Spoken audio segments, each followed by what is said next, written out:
తెలంగాణలోని 14 private oil form కంపెనీలు ఏర్పాటుకి కృషి జరిగిందన్నమాట. ఉత్పత్తి ప్రాసెసింగ్ నియంత్రణ చట్టం ప్రకారం రైతులకు ఈ కంపెనీలతో పంట సాగు చేయించాలి.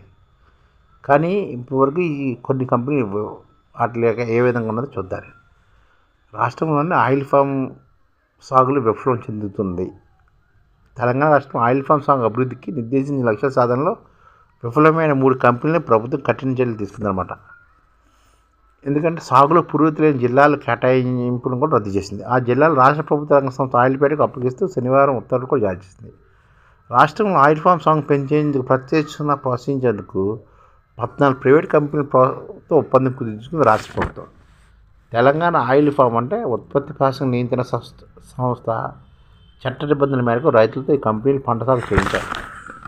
36 నెలలలోపు శుద్ధి యూనిట్లు ఏర్పాటు చేయాలి. రైతులకు మొక్కల పంపిణీతో పాటు ఇతర సేవలు కూడా అందించాలి. వాళ్ళ కంపెనీలు నిబంధనలు పాటించడం లేదు. దీనిపై వ్యవసాయ మంత్రి తుమ్మల నాగేశ్వరరావు ఆదేశాలతో 3 కంపెనీల పరిధిని కుదిస్తూ వ్యవసాయ శాఖ కార్యదర్శి సురేంద్ర మోహన్ ఉత్తర్వులు జారీ చేశారన్నమాట. లోహియా ఎడిబుల్ ఆయిల్స్ ప్రైవేట్ లిమిటెడ్కు కరీంనగర్, జగిత్యాల జిల్లాలను కర్మాగార్ జోన్లుగా కేటాయించారు. కరీంనగర్ జిల్లాలో 44,527 ఎకరాలకు గాను 6,721 ఎకరాలకు మాత్రం సాగులోకి తేవడం వల్ల దీన్ని రద్దు చేశారన్నమాట. లోహియా ఎడిబుల్ ఆయిల్స్ ప్రైవేట్ లిమిటెడ్కి. అలాగే matrix palm oil industries private లిమిటెడ్కు మంచిర్యాల, కుమరంభీము, ఆసిఫాబాద్ జిల్లాలకు కేటాయించారన్నమాట. ఆసిఫాబాద్ జిల్లాలో 30,552 ఎకరాలకు 1,606 ఎకరాలకు మాత్రం సాగులోకి తెచ్చింది దీన్ని. అందుకని దీన్ని కూడా రద్దు చేశారు. అలాగే KN bioscience India private limited Mulugu, Hanumakonda, Warangal జిల్లాలో అప్పగించారన్నమాట. ఇందులోని హనుమకొండలోని 9 మండలాలు, వరంగల్ జిల్లా 2 మండలాలు కలిపి 14,000 ఎకరాల లక్ష్యం కేటాయించగా 2,136 ఎకరాలు మాత్రం సాగులో తేడంతో ఈ 2 జిల్లాల కూడా రద్దు చేశారు.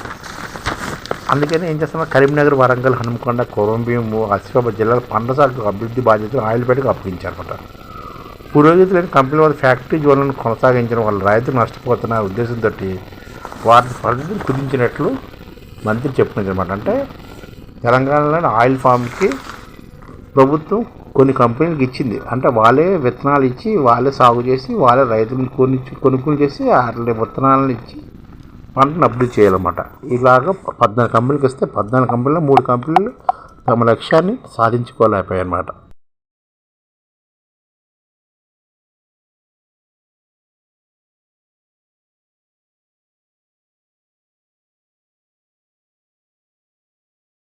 ఈ ఛానల్ ముఖ్య ఉద్దేశం ఏంటంటే, మన తెలుగు రాష్ట్రాల్లో 1 కోటి మందికి సంఘటిత రంగాల్లో ఏ విధంగా ఉద్యోగాలు ఇవ్వవచ్చు, కనీస నెల జీతం 30,000 వరకు ఏ విధంగా ఇవ్వవచ్చు, ఏ విధంగా చేస్తే ఉద్యోగాలు సృష్టించబడతాయో వివరిస్తూ ఈ ఛానల్ వీడియోలు వస్తాయి.